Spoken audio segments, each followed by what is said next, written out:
On this week's episode of the Early Crow, Justin McInerney, Juzzy, NFL tipping guru, was dropped right off, and Matty Punts, who also does the NFL with us and the golf, they both do.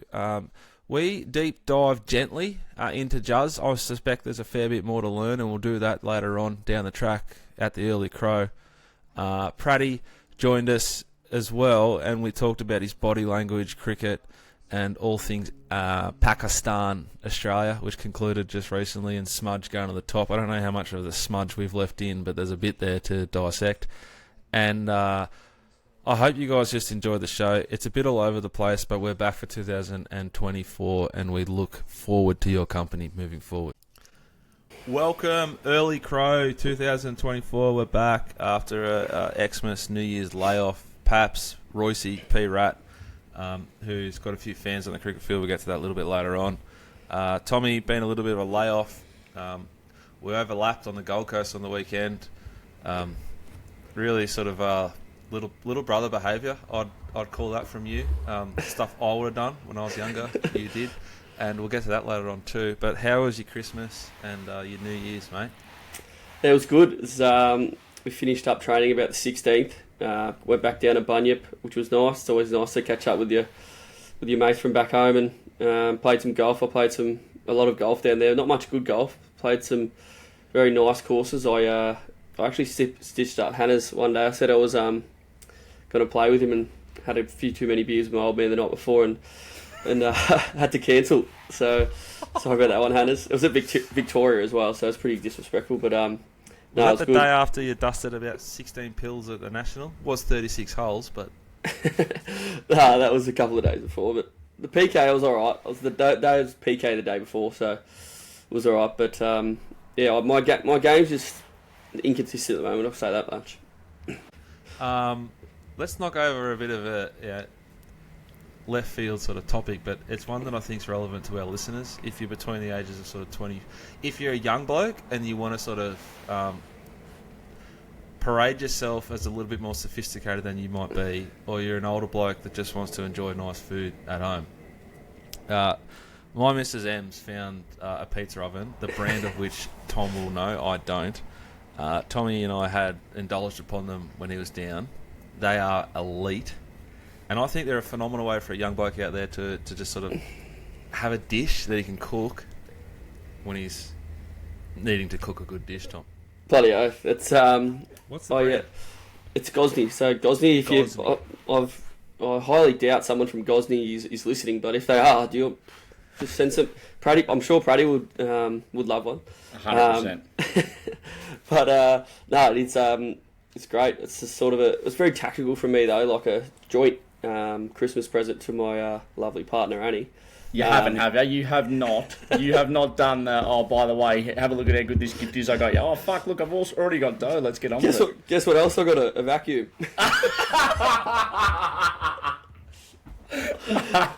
Don't worry, there was something else. There was a nice bit of perfume as well, so she loves her perfume. So don't worry, I didn't stitch her up too much. But no, the Pappenhausen's Pizza Palace is going well. I did a similar thing. We go up to that local shopping centre, the shopping centre around here, that Paps and I went to, and there's not a huge amount of jewellery options, which is sort of where I'll go to be safe. I don't do the vacuums anymore. The jewellery that we got that day for Christmas for Ems wasn't real gold. We got completely handled by that person. Like, what did you walk into cash converters? No, we probably it was actually like, it looked nice, and it was expensive. It wasn't cheap. I'll say that much. It was impulsive. It was quick. The kids picked it. Das is just like, yeah, happy. That one. Yeah, and then for her birthday, which is the 10th of Jan, so she backs up real quick. I'd forgotten this bit of information that she gave me, that she gave me a fair bit of feedback about the Christmas present, but she loved it because the kids got it. And she's a great mum. And I'd forgotten this piece of information, and we went back and did the same sort of thing, got a little bit of different gear. Obviously dodged that joint, but there's two others, and I went to Pandora. Looked cool. There was some sort of youngish looking mums in there, some young girls, some older girls. I thought, that looks alright. she told me like a week before, whatever you do, don't buy Pandora. So now, because she's a great mum, she's rocking a like cheap gold-plated bracelet and a stack of Pandora stuff because the kid's got it. Oh, that's good stuff. That is so good. And if she doesn't wear it, I'm sure Dars will be picking up on it as well. Where's your bracelet? Well, it gets even better. The thing I got her was so bad, she did like exchange it, but she took Dars and she's been forced to now. It's like a Infinity Stone bracelet Marvel. Oh, that's good. An Iron Man operation, is it? Yeah. Yeah. Oh shit. Oh, So that was our Christmas. Yeah, Still got the Keats's horse poo out the front of the house. Haven't got rid of that either from the reindeer. And that's what we've been doing. We've been busy. that's nice. What about you, Pratty? Yeah, Christmas break was good, mate. Had a bit of time off work, which is always nice. And then I don't think I went as outrageous as you blokes in the gift department. Michelle got a nice zoo membership. She loves going to the zoo, and we've got a little one on the way. So I've done that for her. And to be honest, I can't remember what I got her for Christmas. I'm in the same boat as you, Dicko. It's Christmas into birthdays, about a 14-day turnaround, and I'm horrendous at buying gifts. So The worst part for me is it's her birthday falls on like day 2 of the Magic sale almost every year. Yep. And so let me guess, you were home for that then? No, we did a Sunday event, and I was flowers delivered. FaceTimes galore. Yep. I Lovely. was up there. It sounds like I've got pizza oven written in the back of my forehead for next year. Mate. So thank you for that one. What do they cost, Paps? They're not ridiculous. I think they might be 800 or 600. Yeah, and it's not just the pizza. I cooked a nice steak in there. It's unreal. You put like the frying pan in there, and it cooks it like unbelievably soft. So it's not just a pizza oven. You can do fish. I'm trying all different things. Don't worry. I've never cooked so much in my I life. think it's a real good trick for young players if you want to sort of look like you know what you're doing a little bit more than you might. Get yourself a pizza oven and you'll be halfway home. This year on the Crow, boys, we haven't done a lot of planning. We're sort of focused on our socials and keeping that betting advice solid. We've added the golf, finishing off the NFL, which we'll get to later on with Floyd Landis, for anyone playing at home, Tour de France. He was home and hosed and he got done doping. Well, Justin McInerney certainly not doping, but he might be about to choke the Tour de France in the NFL. My God, he's ice cold. But this year, content-wise, podcast-wise, what are we thinking? Yeah, I think we sort of ended on a good note last year. We got some nice jockeys in, J-Mac and K-Mac. Hopefully this year we can keep on that sort of racing side as well. Hopefully get some nice trainers in. Met a couple of trainers on the weekend, Dicko, that would be a great interview. Some up-and-coming operators. Some very, very, very good trainers that might be going overseas. We don't know, but we'll get into them. Hopefully some cricketers at the back end of the summer. Obviously, West Indies is starting tomorrow night, day-night test. So hopefully we can get a cricketer in the back end of the summer, and then obviously footy and NRL coming up as well. So we'll see how we go with who we get on and things like that. But we're hoping to get some nice superstars if you like on Just the show. off topic, but don't forget day 2 of the Adelaide Test, punters, to get your racing.com app out and on for race 6 there at Pakenham. Mailbag Bloodstock will hopefully have the winner. I like that. Love hearing Race that. 6, Pakenham. Lovely. So what are we thinking? Show a week?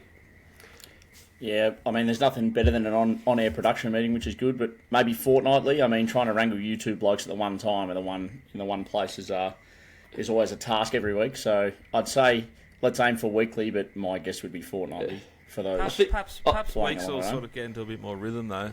Yeah, I think that's the thing about the early crow. You would notice it's very cruisy. It's not it doesn't have to be every week. It's not a business. Yeah, it's Yet. we have a good laugh.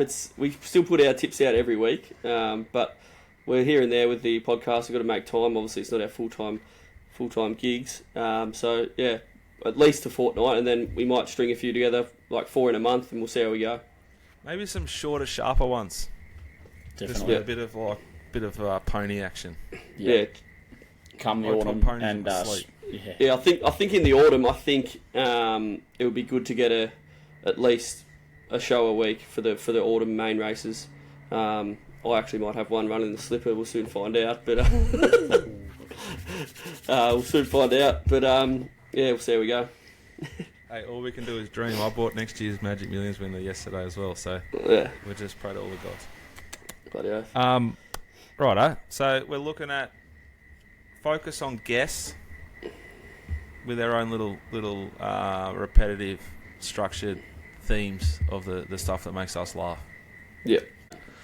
Righto, cricket. The Pakistanis, they did a job. They did their job for us as cricket fans, as lovers of cricket. I mean, like, it's a glorious time of year, isn't it? Like Christmas, great day, family. You know, you can get up on Boxing Day. Then the cricket's going to start. If there's a little bit of a rain delay, you're going to see some yachts floating out of Sydney Harbour. It's just Australiana everywhere. But the Pakistanis in every single test fought. They put on a brave show. They can't catch, which hurt them. If they could catch, maybe it was 2-1 that series, I thought. I thought they were pretty unlucky not to win the Boxing Day test if they held their catches. And Cam Green's pretty lucky, I think, that Dave Warner's struggling to see the pill and giving up the game, because there's no fucking way on God's green earth he was knocking over Mitch Marsh for that all-rounder sport. It's true. It is an interesting one that, like, the fielding is just it's like you've never seen before. I just don't understand that the difference between Australia and Pakistan in the field is stark, and it wins matches. Like they always say, catches win matches, but they do. I feel sorry for that. I sort of do, but sort of don't, for that bloke in first slip that just couldn't catch a cold. The great cricketer covered it well. I know Pratty listens. You probably don't, Paps, but this the overlay went, and I caught it live, and then they backed over it of him dropping that maybe the third time, and Mark Waugh being on the commentary, which I don't know if you're a bit young, might be before your time, Tommy, but Mark Waugh was just like the savant of when I was a kid, and he was the greatest fieldsman you'd ever seen. And just to hear him sort of outfering the Pakistanis and the Pakistani team, and then them overlaying it and backing over it again, was outstanding, Pratty. Yeah, I totally agree. And then their comments about him doing Auslan, as in the sign language for the deaf, it was just the great cricketer. They are how they're able to put content together. If we ever get like that, I think we deserve a big pat on the back, because they do it all the time. They are the funniest two blokes. I can't go over it. I was in absolute tears walking the dog when he said, and old mate was doing Auslan at first slip. I was just like, and I'm thinking about it in my head. But I do have a take on the cricket. I've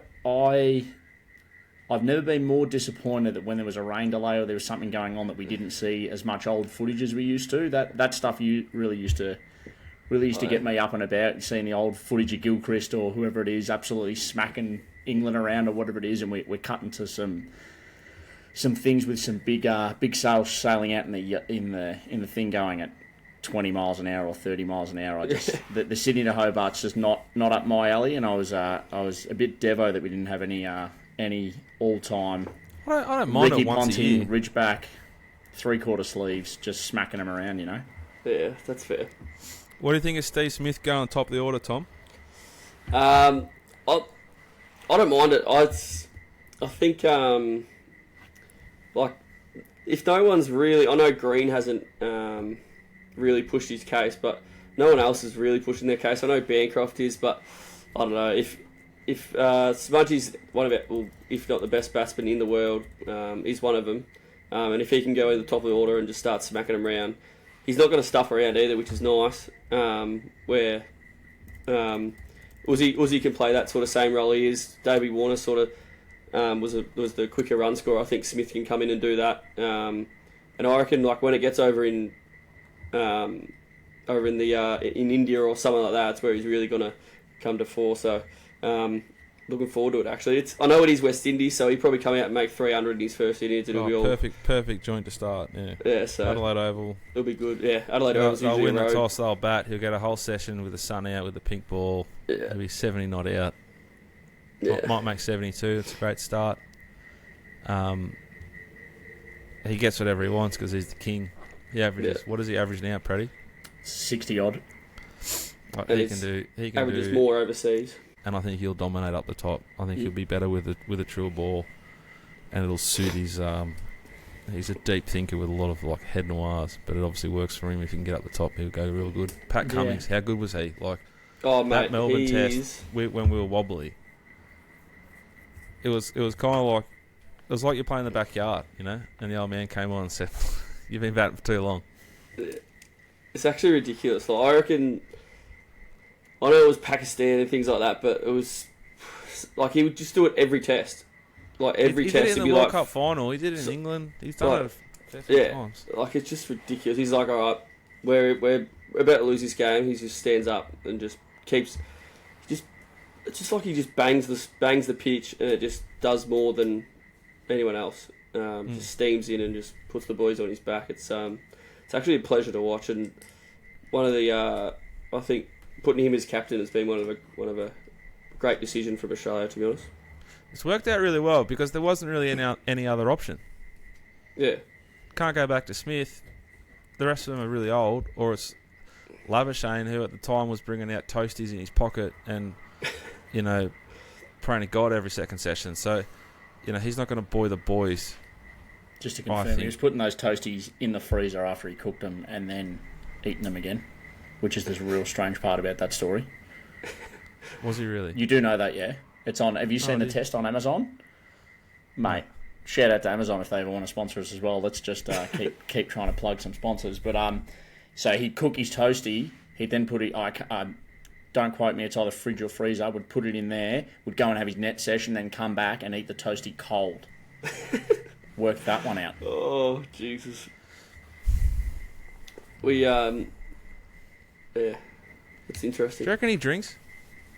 Not sure. I don't know. If you frame the market, if I go, we can't pot them too much because we might have one of them on soon. They don't want to. We can't keep potting them. I'm not potting him. I'm saying, do you reckon he drinks? I've got him $1.80 of each. I have your pick. Geez, you're taking a fair clip there. You must have been a bookmaker. That's what they do. $1.85 then promo market. You know, like the big cum dog. I've got him $1.10. Cum dog. Yeah. Yeah, well, I was wondering where we were going with that. Who calls him that? Someone calls him that. I would. That'll be on the Great Cricketer for sure. Yeah, they call what's his name the bush horse. Mm-hmm. Oh fuck. Let's go. Well, I think we're about to be joined by another Sydney Swans up and coming superstar, which will be good. He's I think he's finally got off Mario Kart. Forgot that we were on, and we're pushing into the hours of the night. I'm going to be 30 minutes late, which is sweet. But then he sent in a picture of it looked like a 4-player Mario Kart too. Yeah, it was. Yeah, it was. Yeah. So like, I don't know who he's housing. Is he still housing with other players? But he's had a big week. He's had a huge week at home. Very busy. 2 dry, 1 wet sort of operation. And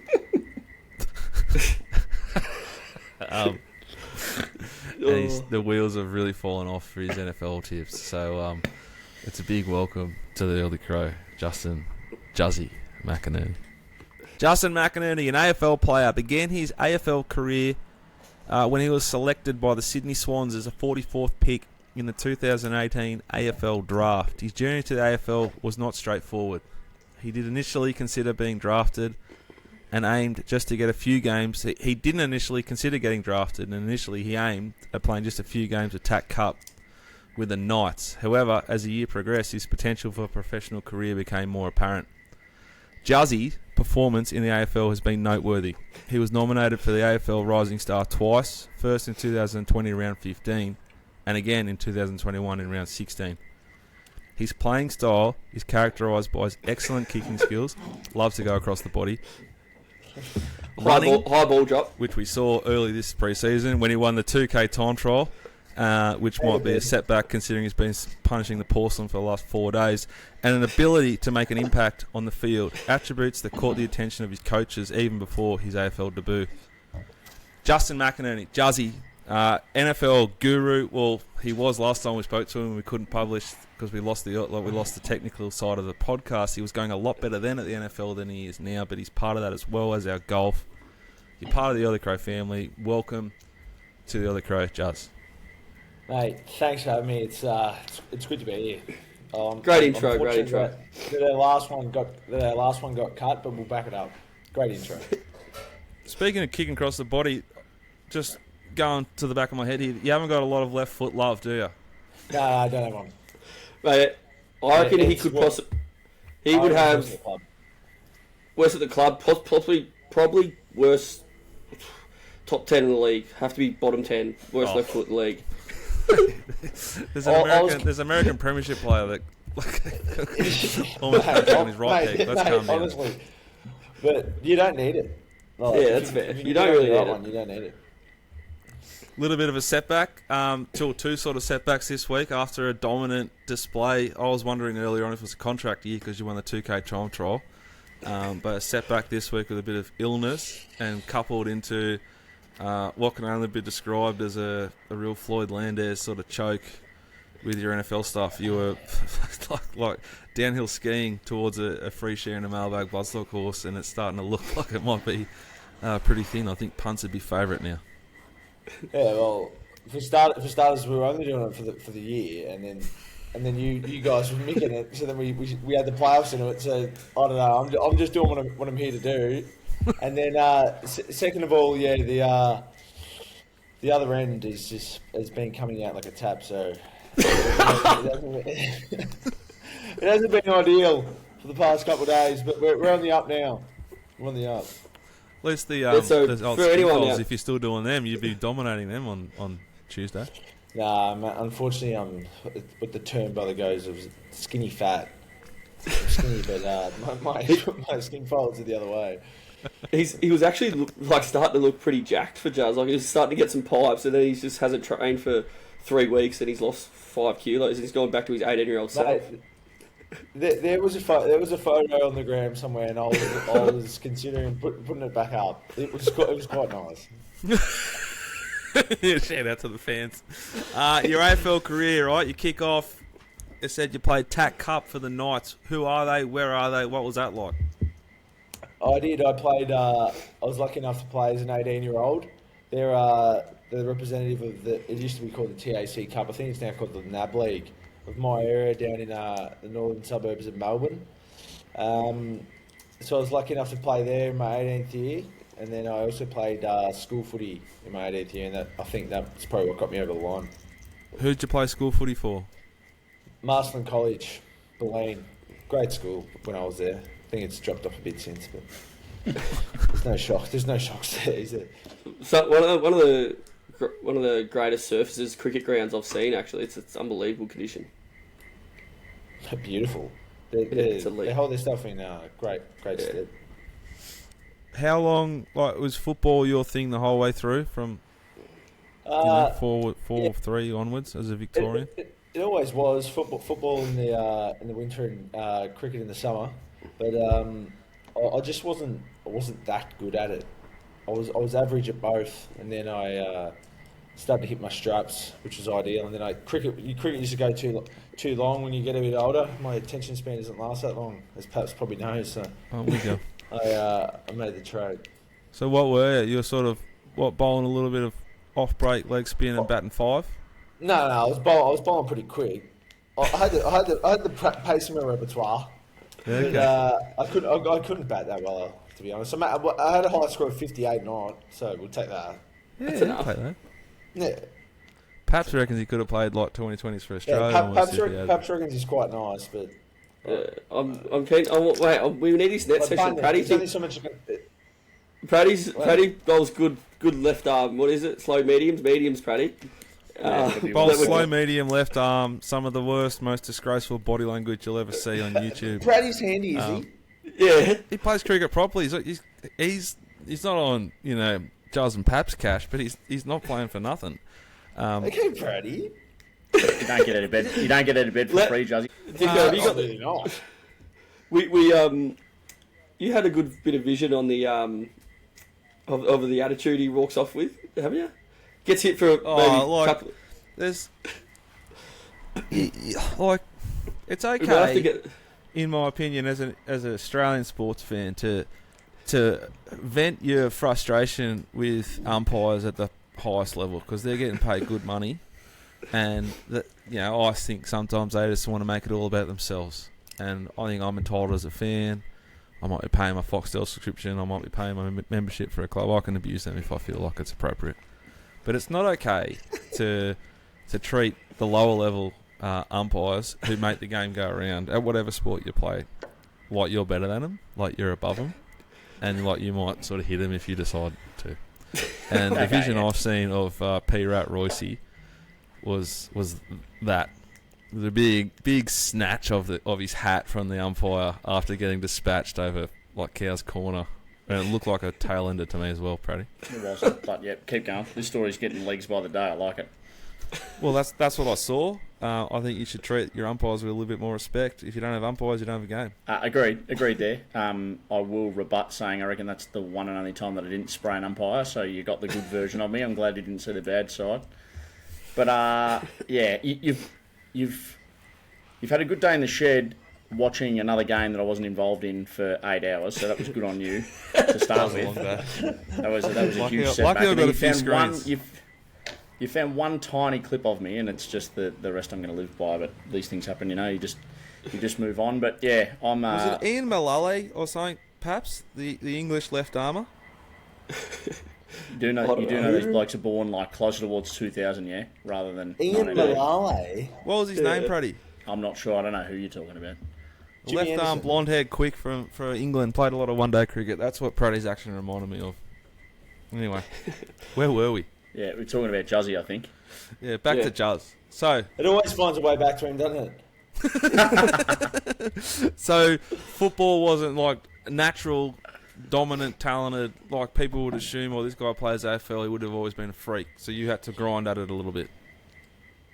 I was always not too bad. Like I wasn't a battler like you're enough. Been, but yeah, I was enough. I just wasn't at that sort of standard until I was about 18. What changed? I don't know. I think a bit of it comes with opportunity, a bit of it comes with like just filling out sort of thing. Puberty. Puberty. Get a few hairs on your chest. Still don't have any of them, but you just get a few more opportunities, get to expose yourself a bit more, and then you just get a bit lucky, I guess. What sort of stuff? Like, did you target goals, or did you just go with the flow? To me, you sound like a bloke who would just roll along with it and just sort of get competitive when you crossed over the line. But were you a little bit more prepared than that? A little bit more driven than that? Well, I think that's the thing. Like, I didn't have too many expectations because I wasn't like expected to do that well. So I think I was more like just loving the opportunity, and then if I didn't get picked up that year, I was going to come back and play the next year for the Knights as an overager anyway. So it wasn't the end of the world if I didn't get picked up, and I think that was just probably the mindset I went in with, and it held me in good stead. I didn't get make the cut for Metro, and it was still just like, I'm still playing Knights. So whereas for other people it would have been a massive goal for them to make it, and if they didn't make it, probably set them back a bit further than it set me back. So, what was the adjustment like going from playing with your mates, where you were happy to go around again next year? I assume that's because you loved it and you're having a lot of fun, to going professional and having to move to Sydney. Yeah, I think the jump in terms of the standard and that sort of thing was a massive difference. As you said, we were just playing with our mates. We weren't the best team, but we loved playing together. Myself and one other were the only people to get drafted. So, whereas other teams are way more competitive, had 8 to 10 get drafted. So I think that sort of thing, and probably helps me just getting involved with the boys and that sort of thing. I just always had that about me. But I think the massive difference was just the standard, and probably like, if you look at my career, I didn't start off too well, and then get exposed to it a bit longer, and you just work into it. So I think that was probably the biggest difference. Do you already have like that awareness that you're half blessed to go to that football club, to those standards, to that culture, away from Melbourne? That helps. Do you think that would, from the outside, I think that gives you a much better opportunity to thrive than going to a Victorian club where there's a lot more distraction? Yeah, I think everyone's different, but I think you consider yourself lucky that you came into this situation where they allow you to be who you are. Like if you never know, if you got drafted to a different club, maybe you don't turn out the way you are because of just the people you're around and like that sort of thing, just the culture. So, but I think the Swans, as you said, is a blessing to be drafted there, away from it all, and all the boys and the club just allow you to be you. So I think that's a massive thing. Was it hard adjusting from Melbourne to Sydney? No, not necessarily. Not for me anyway. I think you're that close anyway, and you got all the boys like these fellas, like Tom and that are just get you around it amongst it straight away. And I think the fact that you don't have that many mates, or with zero mates, up here anyway, you just hang around with the boys 24/7. So I think it's quite handy.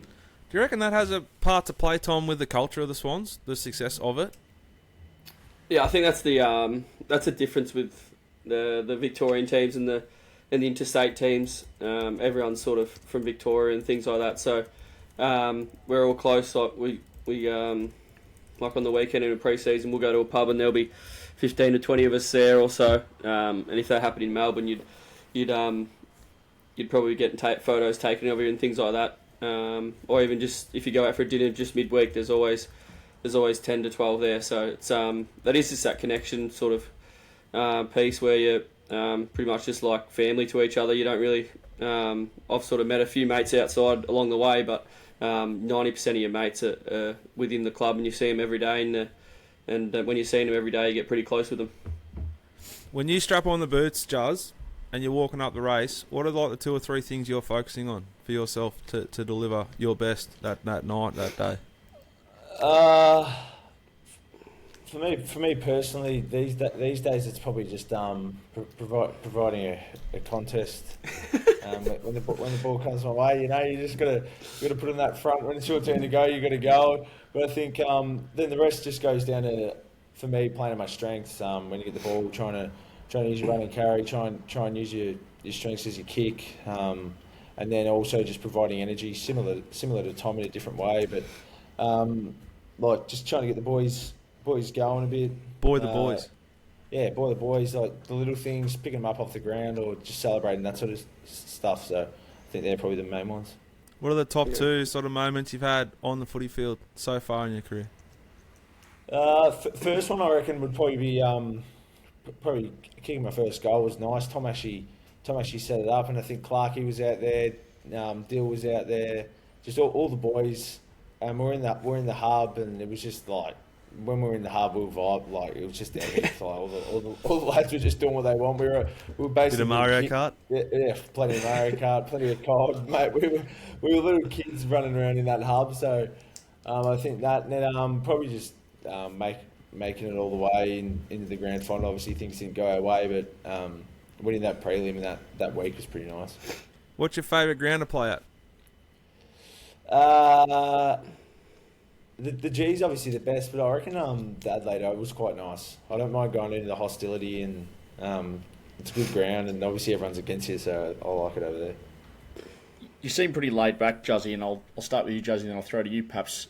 Does it take you much to get switched off from footy? Like, I know you obviously have a few interests. You like your basketball, you like your NFL, and you like a few different sports. Does it take you long to Mario Kart, turn up late, all these things, choking in the NFL, the list goes on. But does it take you a bit to switch off, like, or are you pretty good at keeping footy at footy and then worrying about life when you're outside? A bit of both. I think it can depend on how well you're playing and if you're winning, you're losing, or like just your own form sort of thing. I think obviously when you're winning and you're playing well, obviously everything's all easy and you can switch off straight away. But I think 100%. It's like my betting, Juzzy. When exactly. I win, I might have a pizza, 2 beers. I think, fuck, like, how good am I and how good is life? I can't wait to go to bed. And then if I lose, I might not sleep. Yeah, and then like if you lose and obviously you're not playing as good, things get picked at a bit more, and you start overthinking a bit more. But I think I've got a pretty good balance. And as you said, I'm a bit laid back, but I think just you can just try and find a way, like put a few things in perspective, sort of thing, and then yeah, you go from there. But obviously I love my basketball, love my NFL and that, so switch off a bit there for sure. Are you the same, Paps? Is it like that for you, that when things are winning, that it is a little bit easier to switch off? Yeah, it's probably. I've always sort of been pretty good. I've actually probably found the last couple of years sort of been that you get a bit older. Like when I was younger, to be honest, I was just happy to be playing, and like when I was younger, we were pretty good, so we didn't lose often. So I didn't really give a shit, and I was playing, which helped. We're going in, it was pumping up every day. And now as you get older, you sort of bit more pressure, I suppose. Not pressure, but you feel like there's a lot more, not as much time, I suppose. The benchmark you've set for yourself as a footballer is now like established, and it's quite high. Yeah, you sort of have your what do you call it, your own standards you want to live up to and things like that. So and it doesn't last forever. So I'm getting on 26 now, so and I still have won a flag, so that's obviously the main reason. Who do you think's going to be fighting out the pointy end of the season come the end of 2024? Obviously, the Swannies will be up there. I'd be shocked if you didn't say that you were. But who do you think the other teams, bar the Swans, will be fighting out for the top prize? Yeah, there's obviously a fair few these days. It's pretty close. Obviously, Collingwood, Brisbane, they're obviously going to be there. Port Adelaide is obviously going to be there, but yeah, I think probably the top 8, top 10 to 12 is like really close. But I think Brisbane is probably the team to beat, as well as Collingwood. It's pretty simple, but I think Brisbane at the Gabba is very hard to beat. So in season, Brisbane's probably going to be the in season team, but obviously then Collingwood's very hard to beat when they make finals. So. I get a home ground final. If it's not us on top of the ladder, I would pick Brisbane to be the top of the ladder. Juzz, you got anything a bit more outside the flags a little bit for us there? I wish I did, to be honest, but I'm not entirely sure. My AFL picks aren't as good as my NFL regular season picks. Regular season, not playoffs. Who do you boys think's going to be the most improved club in the AFL? I think GWS will bounce back, for example. Like they overachieved. We saw it last year. I can't remember the team, but they overachieved and they regressed to their mean. Is there a side that's sort of coming? You sort of watch them and you see there's a lot of young boys here that are getting better. Yeah, it's obviously hard. Like each year's like completely different, but I think Gold Coast, like they've been promising for so many years, and obviously Dimmer's over there now, but I think obviously like you think it'd be stupid to think that they wouldn't be too good, and then obviously with Dill going to North, hopefully he spikes them up again. We've got a little soft spot for them now, so hopefully they go all right. Paps? Stevens. Yeah, I probably in the same boat a bit. I think like you just don't know. Like no one would have ever picked Giants to make the finals last year, to make the prelim final, and then arguably it's a flip of the coin to make the grand final. So you just never know. It's so close. Like it's sitting on the fence a bit here, but like it could be anyone. Essendon's obviously got a few new good picks in there, like Gresham, Ben Mackay, and things like that. So how well they work at Essendon might go well. And then Draper didn't play that much last year either, so he's a very good player for them. So probably Gold Coast, Essendon might be the ones. I thought one of the most interesting clubs next year is the Adelaide Crows, ex-Swan, Matty Nix coaches. They were pretty solid last year. If they maintain that sort of trajectory, they're going to be competitive, looking for a top 8 spot. Or do they sort of fall off again? They're the clubs that fascinate me, and you have to make sort of moves around them early in the year, I guess. I reckon that's a good call as well. NFL. So we do a weekly 3-game selection for the Sunday slate. I think Punts it is, but it's Monday for us. Matty Punts and I have been mates forever, and we've done the NFL for a long time now. Juzz and Paps joined us this year. I put up a share in the Mailbag Bloodstock horse for the winner, and the loser has to shout a game of golf for the boys and a lavish long lunch. It looked like... It looked like it was over, didn't it? It was over. Well, it was. He's trying to take the end of season and take the horse, which we need to think about and talk about. I want Juzz to be happy, but I also want to keep on playing. So, but he was. How many games were you clear at the end of the season? I was clear a few. And he's just come crashing right back to earth. I thought I'd come back to the pack because, like, what's the point of keeping going if it's not going to be interesting? What did you feel about what happened to you on Sunday I when was you were sort of bullied into flipping your pick from I was gutted. I rocked up to training at about 9 o'clock. Walk over to Paps and I'm like, mate, Packers down 28. No, Cowboys down 28. I'm thinking, how am I meant to get through training if I can't get this out of my head? I've swapped from the overs to the Cowboys, and it's gone 30 points overs, and the Cowboys are 30 down. I was baffled. I was like, oh my God. I only got yourself to blame that, don't you? I think I'm like. So I'd have Matty Punts' favourite great stuff from Punts right now to take it out. He's just got hot at the right time. I've improved lengths, and there was a hope today that little Tommy dropped 3 back, but he found a way to get them over the line today. We watched that together on Zoom. We actually watched it together while texting you blokes, and he's only 2 back from me in last, but it was a disgraceful disparity of positions about 4 weeks ago. Now there's probably 4 games in it. Everything's back on the table now. What is it? So you and Juzz are tied. I'm 1 back, and Paps is 2 back from me. Yeah. How do you go about it, Punts? Where are you? How are you selecting your selections? Like, are you right into it or what? I've been a sicko for it since the Tom Brady days, and I'm a big Pats fan, so he's sort of shifted my sports gambling into the NFL. It's been a bit shitty the last few years without him, but yeah, a bit of a down year for the Pats this year. But it's a great sport to punt on. I don't know, like with all the spreads, they're spot on. Over under the shit. I don't know how you boys find it, but it's a great sport to punt on. What's your mythology in landing on a pick? Like, what's your system to getting to a decision? There's no system. He doesn't have one.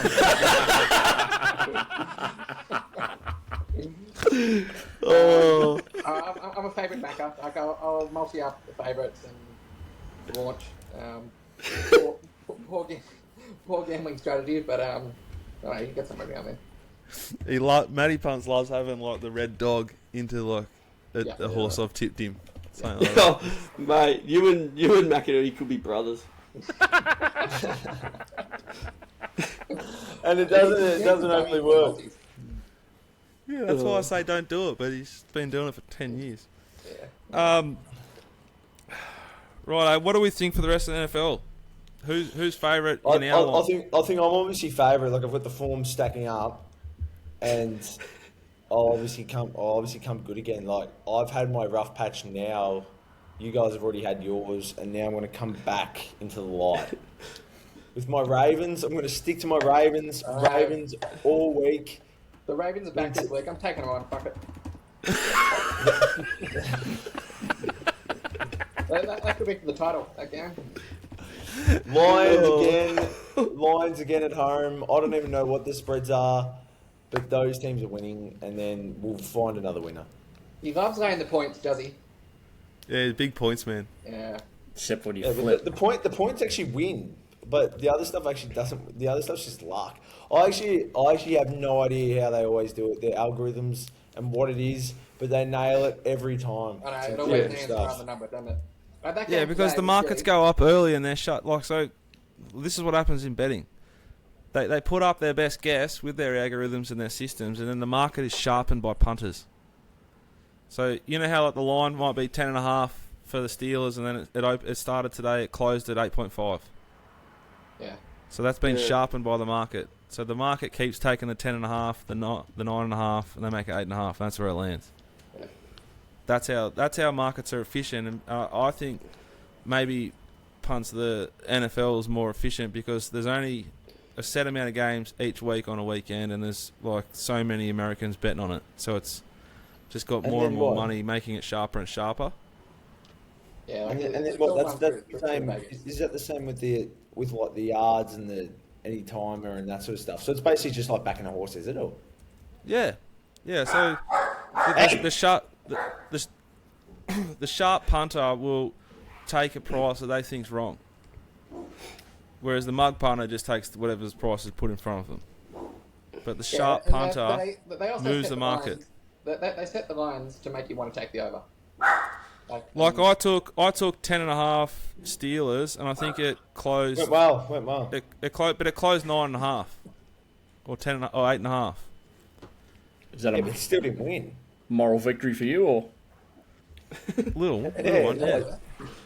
Well, Punts and I are the two most informed NFL punters in the group. I mean, last month we were airborne. I was about 3 back from Paps. I'm certain there's something dodgy going on there. Certain. You've Slim Pratty something to like Photoshop these markets. Mate, you were gone. You were gone. yeah, I have no idea how he's even. And no one's been tracking yet, and now you're all the way back. Yeah, that's true. He's just been making up the lines and that. Mate, I don't know, mate. And Pratty's obviously some tech guru, mate. You've gone all the way back. There's something dodgy. What about with the golf? When I made the golf slide, I finished off our golf slide. It went through 3 sets of hands, Pratty to Paps, and I finished it off. And Juzz was like, "Great work, Pratty." Couldn't believe I did it. That was actually quite nice. Have the boys caught much grief at training about the golf? I mean, far included, it's been a pretty disgraceful start from all of us. I think we're all just as embarrassed as each other. Like, it's only 6 picks in. Oh, that's what we've got to remember. You're taking an average times- price of 10, so you hit 1, you're in front. But you got to times that by how many of us are 12? So we're 6 times 12 is about 72, I think. So, But you only need to hit one. Look, fucking Rain Man. Hang on. Good job. I don't know. but we're down a bit, unfortunately. Speak for yourselves. We'll get Fucking back. hell, I'm going all right. yeah, Pratty's winning. What are you in the plus? Yeah, I mean, Yeah, Pratty's Yeah, but 0.5. it's irrelevant. Like, you got to hit winners. If you're not taking, I shouldn't do this, but I'll do it. If you're taking top 10s and top 5s in our golf competition, the way it's set, You're not going to win. I think you're a moron. Yeah. Because you're not going to win by I'm in front. It's win. One person will win, the rest will lose. correct. So it's not about making a profit. It's just about hitting jackpots. Yeah, So but you want to like- be going 2 or 3 points players to to win. Yeah. because eventually people will start hitting and Pratty will go like, oh, I'm $2.60 in front, you're down 9, and then all of a sudden I'm up 20. We'll just It's Well, you're simply not hitting that. Like,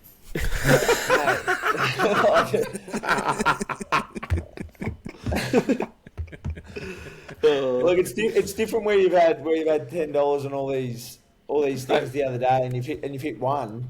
Like, it's different. You've Mate. only got 3 max picks.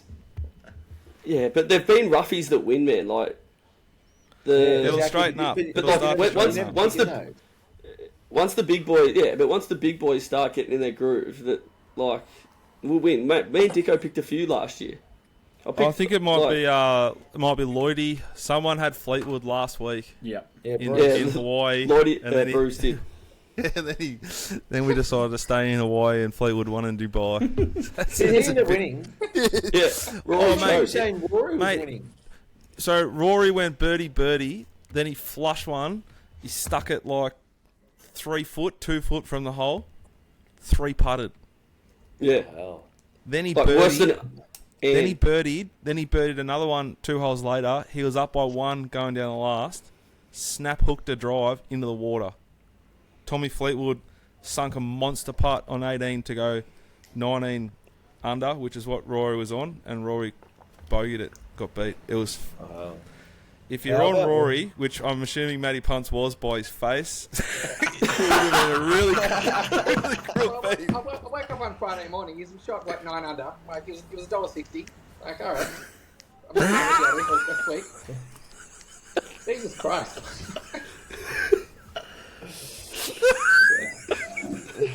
Did you stay up and watch it? Yeah, I watched it. Oh, there's nothing worse than getting beat on the Euro late at night I know. on a Sunday just to start your week off. Yeah. Fuck, that could have been 4 hours sleep. Yeah, but Rory does that. Like, he'll hit the lead in a tournament, and he'll hit the next one out of bounds, you know. It's fucking frustrating, but I love him. Like, I back Rory in every week, so. How good's Radar's on-course commentary on the Euro Tour? Yeah. He's the king. Yeah. You know he owns the pitch and putt at Sylvania? Does he? Yeah. Shire. Shout out to the Shire, God's good. country, birthplace. Boys, what else should we talk about? Or will that do us for episode 1 of 2024 Early Crow? Pratty, what are you thinking? If there's nothing else that you want to cover off, that might... It's episode 1, 16 days in. Yeah. Yeah. Boys slacking, aren't they? We're busy, mate. We're busy. Mate, you haven't a meeting on the track. We're 2 weeks in. we're actually back at work and training, and you actually haven't set foot on the track. Like you've been sick for 2 weeks. Is it because he touched tomato sauce? Is that why he's been sick, or...? Now, Juz, I know this because we've done this show once before, but I know you got one phobia. I'd like to know if you got more, but borderline allergic to tomato sauce. You can't stand it in any shape or form. Can you just take us through, like, the diagnosis of what you believe you have, when you first sort of noticed it, and how it affects you day to day? So I don't do tomato sauce. So when you were 10 years old, what was the setup like? So when I was young, it was... Well, I wouldn't touch the bottle. Like, not even nothing. Just no bottle.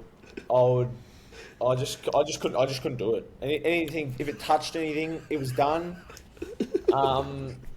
I could hardly sit here and you sit on the other side of me and you've got tomato sauce on your food. Like, it was... I can't wait till you have kids.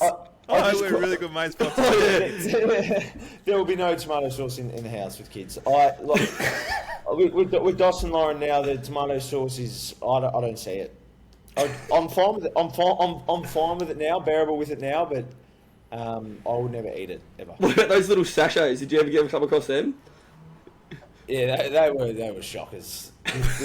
You can't trust the sachets, like squirting out, like going everywhere. I couldn't hack the sachet. Like the sachet was. I was done with a lot of sauce. Now I'm gradually finding my way back. But like, Juzz is one of the most random, like, fussy person I've ever met. Like, he doesn't like butter on toast. He doesn't like cheese. Doesn't like mayonnaise, tomato sauce. So when we have burgers at the club, and he's gluten free, so he can't have bread. What do you eat? Just made in front of my house now, are we? Or? It's been a theme. So when Juzz gets a burger at the club, it's a gluten-free bun with no sauce, no cheese, and just like burger and lettuce and gluten-free bread. It's disgusting. That's awesome. Sign me up. Yeah, I'm a plain eater, but I stick to what works. Cheese is the other thing. Like, no cheese At all. No cheese on pizza. Like, nothing. No cheese. So A gluten-free base with no cheese on it. You come down to my joint one day, we get the pizza oven cranking. Yep. What am I putting on your pizza? I'll have of the pizza base, obviously with like Gluten-free? Gluten-free, of course. I'll take the tomato paste on the bottom, and then I'll have like maybe like chicken with peri-peri sauce, maybe like capsicum, tomato. No tomato, maybe like mushroom and onions or something. Okay. That'll do. but no cheese. No cheese at all. Jeez, I didn't know that on the pizza. You are one of the rarest human beings I've ever met, and that's why I really, really like you.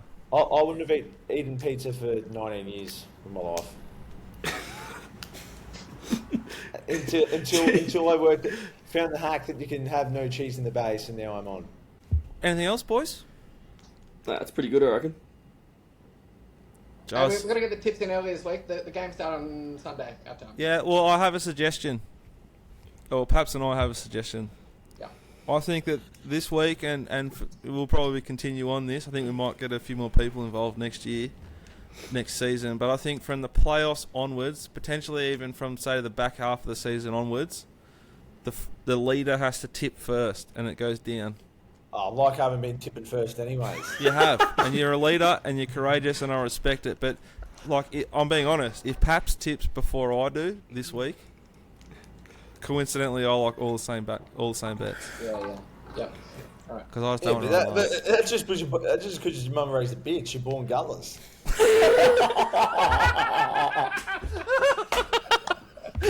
Shout out to Donna. Fucking don't run them, Juzz. That's 4 straight off the middle of that, straight through the covers. Ricky's taking a big dive, he's missed, and it's fucking 1 bounce 4, mate. Fucking shot. Oh. Winners win. I got to do what I got to do. What do we think about that though as a structural change to the tipping competition? Yeah, it sounds good. You got to be prestigious though. We're not taking any like 12 players that we're taking for the golf. Yeah, no, I agree. Yeah, no, they've got to earn their stripes. You got to be proudly picked. No, the selection's got to be done by the 4 of us. Yeah, it might just be the 4 of us. No, it'll be a team meeting. Yeah. Do we want this person to be part of this or not? And we'll talk about it. You can't just be a guru, no banter. I was saying, like, what's the point of being in the chat? No. That's probably the most important part is banter. You know, you can have a cider, perhaps have a stone and wood with punts, and we'll figure out if and who we allow into the NFL next season. But it shapes to be a pretty hot finish. There's a lot on the line. Paps right now, $1.20 to be paying for lunch and carts and around. And that makes me very, very happy. Justin, Juzzy, McInerney, also, Matty Punts. what's the go with you like sending in your cards? Like you're not sending everyone in. You're only sending the ones in when you actually hit it good off the stick. Yeah, well, that's kind of like what I like to do. If you're not going to send them all in, just stop sending them in. Well, I think potentially, Juzz, I'll send in every card I've played. Like what you got to get a grip of, which is I know impossible and tough at the moment with where you're at in life, is here we go. I don't go to work and do like a little aerobic session in the pool for 2 hours and then go home and play Mario Karts. So like I have a lot of responsibilities and a lot of shit to do. I don't actually get to go and play golf 4 times a week like Paps. So you're actually copping, I think, every card I reckon you copped every card I've had in the last month. So you're quite handy. If I could putt, I'd be he's deadly. off 7, Juzz. So what's the go with our day? We're obviously ambrosing it, are we? Or no, we're not betting on it. We'll bet like when we play golf amongst each other, but that's not a big bet. Yeah, we can arrange like handicaps and ambros and shit, Juzz. We could play 2-ball, best ball, and bet pro athletes versus ping pong kings. Do you play punts? I haven't played for a He while. doesn't play, but I'm telling you now, I will back him to the hilt. I'd love to have him on my team. He's just a natural athlete, competitor, a ball striker. Can drive. I can drive.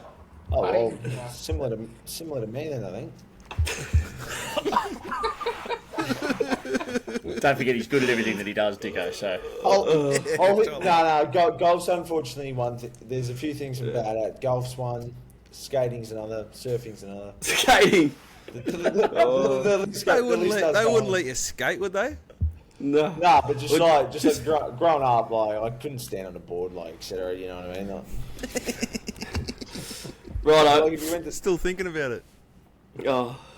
well, some things hold real estate. All right, that's been the Early Crow episode. We don't know. First one back for 2024. Episode 16. Justin, Juzzy, McInerney, thank you so much for coming on and deep diving a little bit into your story. welcome to the Early Crow officially. Matty Punts, big debut, my man. Hopefully you can just sit in the corner there and be part of a few more. You both could do that. I hope you guys have a phenomenal weekend. If this podcast gets out before Thursday night, shiny new deal, race 6, Pakenham. I expect it to be very, very close to winning.